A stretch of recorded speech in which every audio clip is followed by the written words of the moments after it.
Gonjang-ganjing soal dugaan ijazah palsu Jokowi akhirnya ikut dikomentari Ketua Umum PDIP Megawati Soekarnoputri.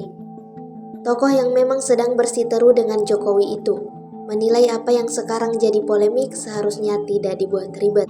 Dilansir dalam tayangan Kompas TV, Megawati mengatakan itu saat menghadiri acara peluncuran buku Bambang Kesowo bersama BRIN, Rabu 14 Mei 2025.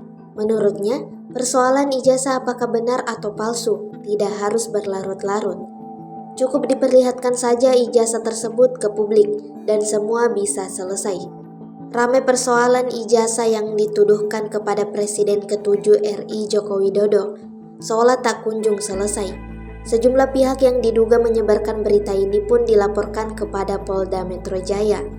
Mereka adalah Roy Suryo dan 4 orang lainnya, Rismon Sianipar, Tifauzia Tiasuma, Rizal Fadila, dan 1 orang lainnya berinisial K.